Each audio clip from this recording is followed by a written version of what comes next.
Happy Halloween, everyone. Thanks for tuning in again to my cam talks, firearm talks. We're still working on the name. But as promised, I didn't promise me being Captain America, but you'll just have to deal with that. As promised, I'm talking about my Remington 700. This is kind of the cowboy Cadillac in my mind, the iconic American staple as a hunting rifle. And this one is just about as classically American as you can get. This is chambered in 30-06, just like my M1 Garand. So it's been putting meat in the freezer for American hunters since 1906. And Remington, the company has been making firearms for over 200 years.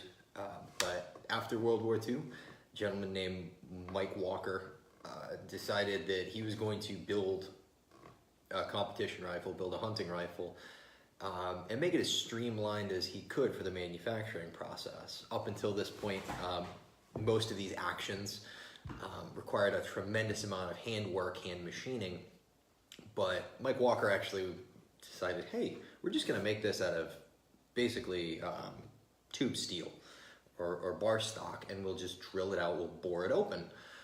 So it saved a ton of time versus Winchester, which was still making them by hand, and so it kind of priced him out of the average hunter's, ball game. And on top of that, because these components are machined to fit together so nicely, they don't have human error involved. They won competitions. They won marksmanship competitions, 1,000-yard competitions, small bore competitions. When they chambered them in smaller calibers for varmint hunting, varmint hunters loved them because they were super accurate. And in 1966, the Marine Corps actually started using these as sniper rifles. And they've stuck with that tradition. So today, the standard police sniper rifle and the standard Army, Navy, Air Force, Marine, Coast Guard sniper rifle is basically a Model 700. It's been accuratized. It shoots different calibers than my 30-06. Like 308, 300 Win Mag, but nonetheless, at its heart, it's the same gun. So Remington's got a pretty cool pedigree in both civilian and military history. And as such, that's one of the reasons why they've produced over 5 million of them. They've made them in every caliber, like I said, from little varmint calibers like 204 Ruger, 223.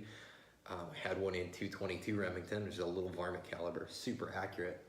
All the way up into African hunting calibers like 458 Win Mag, 375 Holland and Holland, something that you'd shoot water buffalo with, which is way outside of my comfort zone right now. But that's not really the point of this one, since we're not doing African hunting. We're talking about primarily American hunting and what's in my collection. So another nice thing about Remingtons is you can actually get them in left-handed firearms. This is a right-handed one. But for you lefties out there, you're in luck. You can purchase these in a left-handed style, which makes shooting left-handed a lot easier, not having to change where your hand is. You can pull the trigger, work the action, close it again, and keep going. This one I ran the serial numbers on. It was actually made in 1981, so it predates me. And it's got an older American Simmons micro-track scope on it, which is, again, classic American company that makes pretty darn good glass.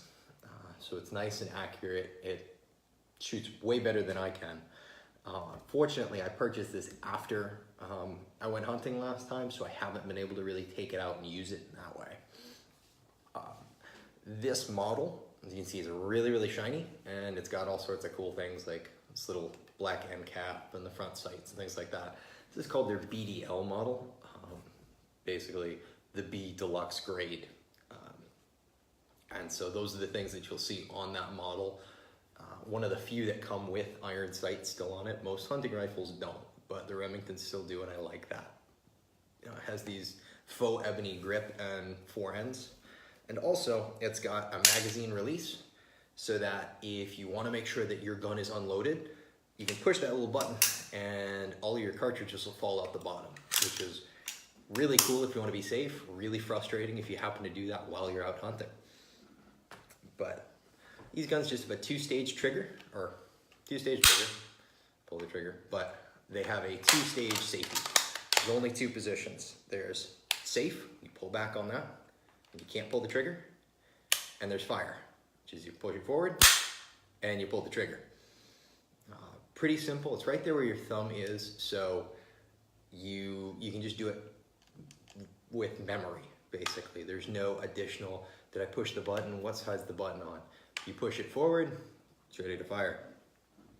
Remember what we were talking about, the whole gun safety thing? Don't put your finger on the trigger until you're ready to fire. So, I personally think these are one of the more attractive hunting rifles on the market. And they're priced about mid-range. There are some cheaper guns that both Remington and its competition makes that are priced in the $300, $400 range. New, I think Remington says that the MSRP on this gun's about $800. I picked this one up with the scope for $400, $450 I think is what I paid for it. So if you go trophy hunting at used gun stores, you can find stuff. That's one of my favorite things to do as well, is check through.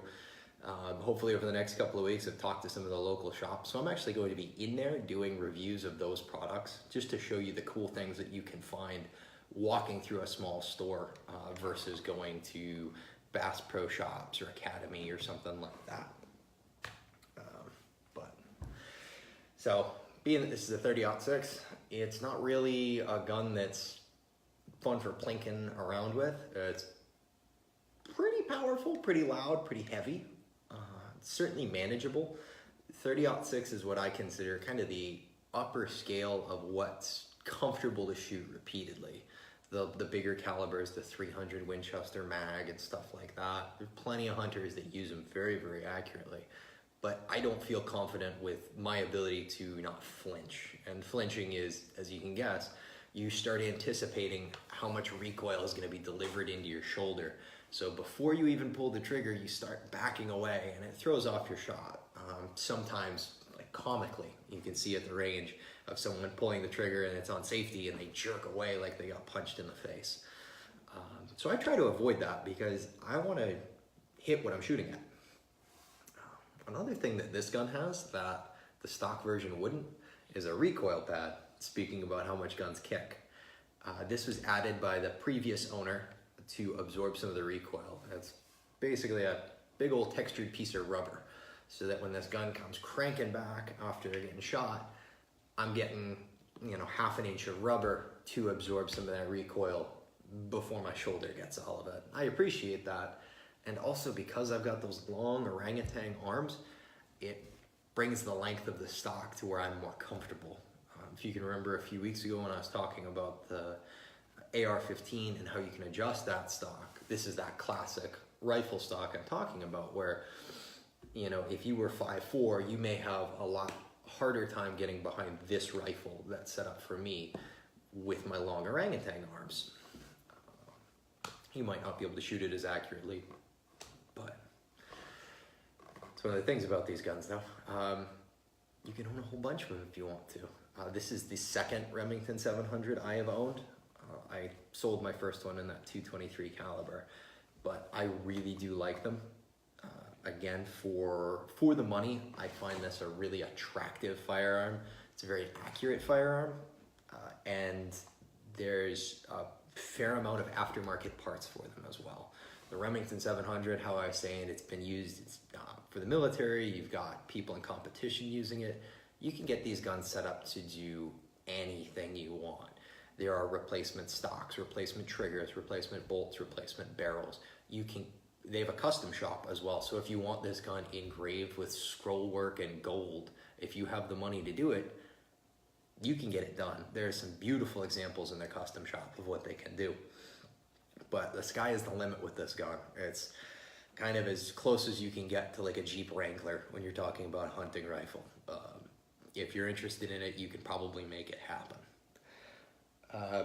So there's my little ramble about this one. Sorry I didn't get to go to the range today, but I hope you got some cool information on one of my favorite hunting rifles. And I'll see if I can get a range day and record what I was talking about with that recoil, the difference between a 22 and this rifle. But if you have any questions, if you'd like to see something, if you'd like to have a topic discussed next week, let me know. I really enjoy talking about conservation, the firearm safety. Just gives me a little bit more depth and a little bit bigger of an audience to talk to. So again, drop it in the comments, call me, stop me in the store. Most of you know where I work. It's where shopping's a pleasure. All right, guys. Well, thank you. Have a great day and a happy Halloween.